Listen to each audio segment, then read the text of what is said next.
Senador, tiene la palabra el senador Caserio. Muchas gracias, señora presidenta.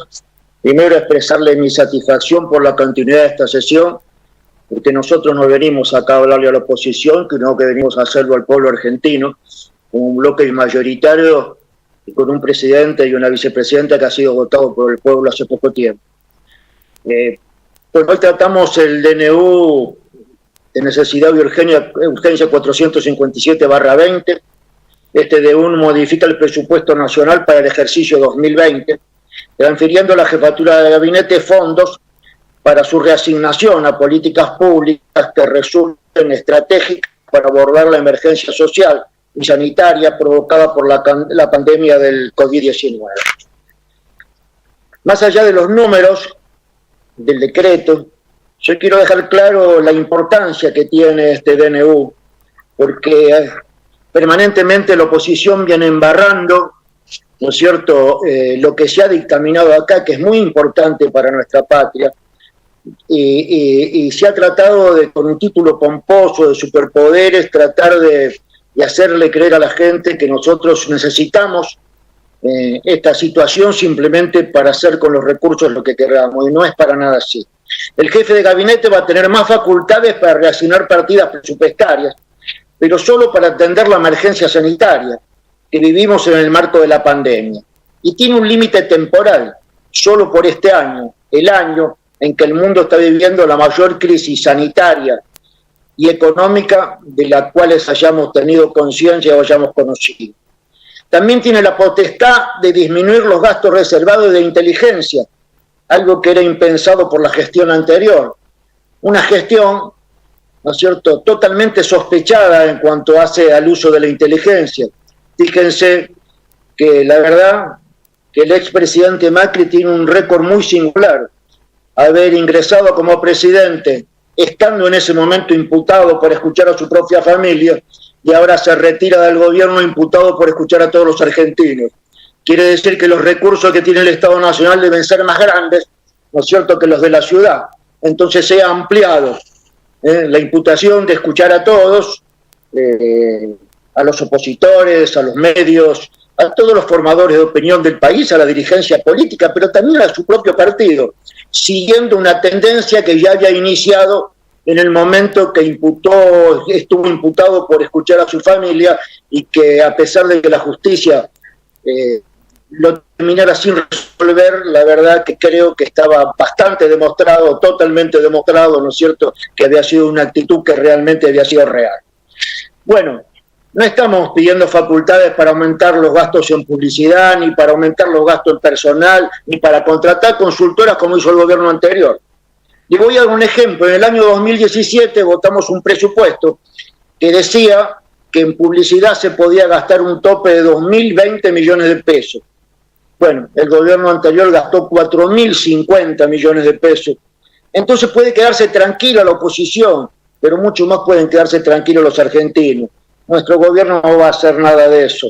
Por el contrario, el Poder Ejecutivo y este bloque apoyamos decididamente, está pidiendo facultades para compensar gastos que nos permitan aumentar los recursos destinados a enfrentar la pandemia. Lamentablemente, señora presidenta, nuestro gobierno ha iniciado su mandato sin un presupuesto para funcionar. Los motivos de esta falta se remiten a una doble explicación: el descalabro macroeconómico del periodo 2016-2019, provocado por el gobierno anterior, y un nivel de endeudamiento público insostenible que provocó los famosos reperfilamientos que dejaron al país en un default técnico declarado. Si a esto le sumamos la solicitud al Fondo Monetario Internacional, implica la asistencia más grande que ese organismo haya dado en la historia. Recursos que lamentablemente entraron por una puerta y salieron por la otra. Yo escuchaba recién al senador preopinante, ¿no es cierto?, haciendo una catarsis de estos temas, con un listado de los que sacaron el dinero. Seguramente en ese listado debe haber distintas personas que se tienen que hacer responsables de lo que hicieron, porque creo que esto es una cosa que la justicia está investigando. Pero también el señor senador no puede olvidarse que hay una responsabilidad del Estado, porque al fin y al cabo, si en una circunstancia como esta ¿no es cierto?, donde por un lado pedimos un crédito de 56.000 millones de dólares, ¿no es cierto? Ese crédito se nos da en un tiempo extraordinario que ni nosotros entendemos para qué tan rápido, y después resulta que más de 40.000 millones de dólares entraron y salieron del país. Quiere decir entonces que falló el Estado que permitió hacerlo, porque el Estado tendría que haber estado presente, no tenía que haber permitido la especulación, que este endeudamiento de los argentinos se fuera de nuevo a otras partes del mundo. Pero bueno, ya nos tenían acostumbrados los funcionarios del anterior gobierno. O no nos olvidemos aquella investigación de la AFIP cuando nos enteramos que los mismos ministros del gobierno nacional, ¿no es cierto?, tenían la plata fuera del país y habían utilizado el blanqueo, ¿no es cierto?, sin haber pagado impuestos durante toda su vida por fondos extraordinarios. En esta circunstancia, el presupuesto 2020 enviado en la gestión anterior del Congreso representaba una hoja de ruta de un país inexistente, un país que existía nada más en la imaginación del expresidente Macri y su funcionario. Aquel proyecto, para citar un solo ejemplo, suponía crecimiento al mismo tiempo que aplicaba un ajuste fiscal enorme. Y este análisis que estoy dando es objetivo, señora presidenta. Pueden revisar el documento de la Oficina Nacional de Presupuesto del Congreso, un organismo muy prestigiado que generalmente, me pasó hace poco en una comisión, la misma oposición ve como una estructura valiosa, y que lo es, porque es un organismo independiente que nos da un análisis, ¿no es cierto?, relacionado al presupuesto. Mire, ¿quiere que le digan qué pensaba la Oficina de Presupuesto? Luego de que en el año 2019 el gobierno anterior presentara ese presupuesto que estaba totalmente dibujado, como ya nos habían tenido acostumbrado otros presupuestos. Pero creo que esto fue peor, porque este dibujo fue hecho, ¿no es cierto?, porque venía de un proceso eleccionario, ¿no es cierto?, en el cual ellos necesitaban dar un presupuesto mentiroso para hacer ver una realidad de un país que no existía. Mire, la Oficina de Presupuesto en ese momento establecía que en función de ese presupuesto, pero de la realidad económica vigente, el déficit primario iba a ser de 154.000 millones de dólares, medio punto del PBI. Pero ¿saben qué dice el presupuesto anterior? Dice que el superávit va a ser de 250.000 millones de dólares, un punto del PBI. La Oficina de Presupuesto decía que el déficit financiero del país iba a ser de 1.367.000 millones, o sea, 1.367.000 millones de pesos. Iba a significar 4.3% del PBI. El presupuesto que nos presentaron decía que iba a ser de 780.000 millones de pesos, 2.5 del PBI. Por último, la Oficina de Presupuestos se aventuró a decir que en función de los datos existentes, la caída del PBI del país va a ser de 3 puntos, mientras el gobierno anterior decía que iba a crecer 1. Si utilizamos esta herramienta notable que tenemos, nos damos cuenta que el presupuesto estaba totalmente dibujado. En este contexto, nuestro gobierno decidió funcionar con la prórroga del presupuesto del año 2019. Esta decisión no fue fácil. Todos sabemos que no tener un presupuesto supone no tener una buena hoja de ruta para guiar el funcionamiento del Estado. Pero lamentablemente no podíamos trabajar con ese presupuesto.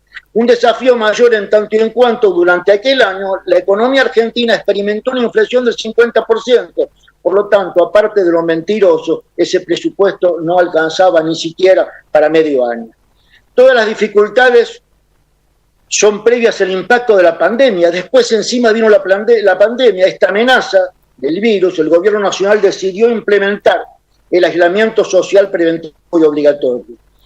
Estas medidas han generado buenos resultados sanitarios, pero todos sabemos que en esta situación, ¿no es cierto?, el país se va parando porque, o por el aislamiento, o porque la gente no sale, o porque nadie consume, la situación se pone mucho más dura.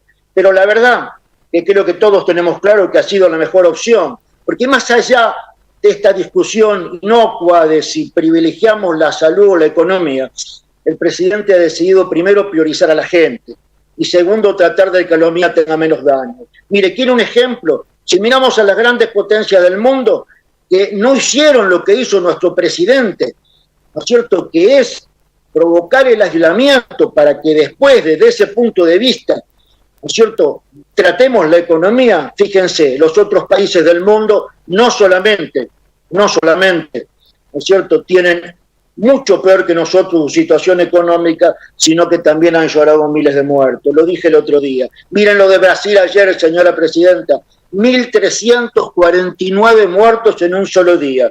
Las políticas de un Estado conservador, fascista, no ayudan, ¿no es cierto?, a que el ser humano pueda levantarse de crisis como esta. Un muerto cada 64 segundos tuvo Brasil. Muy malo para nuestros hermanos brasileños. Mire, señora Presidente, todo este dinero es usado para medidas extraordinarias con un alto costo fiscal. Sin embargo, absolutamente necesarias y justas. Lo sabemos nosotros, lo sabe toda la sociedad. ¿Por qué fue necesario ampliar el presupuesto? ¿A qué gastos se destinaron las ampliaciones? Las respuestas, señora Presidenta, están a la vista. Para el programa del ingreso familiar de emergencia, que significó 85.000 pesos por mes, ¿no es cierto?, para los créditos a tasa cero, para los monotributistas, ¿no es cierto?, para 2 millones de trabajadores cuando se inició, y ahora creo que se ha duplicado, que han percibido, percibirán hasta el 50% del salario, para bonos, para congelamiento de tarifas, para suspensión temporaria de pago de servicios públicos, ¿no es cierto?, y fundamentalmente también, señora Presidenta, para ayudas a las provincias argentinas. Se ha destinado 120.000 millones de pesos a las provincias argentinas, ¿no es cierto? Esto es para ayudar a nuestros gobernadores, y no se ha mirado en gobernadores por ideas políticas, ha sido absolutamente justo.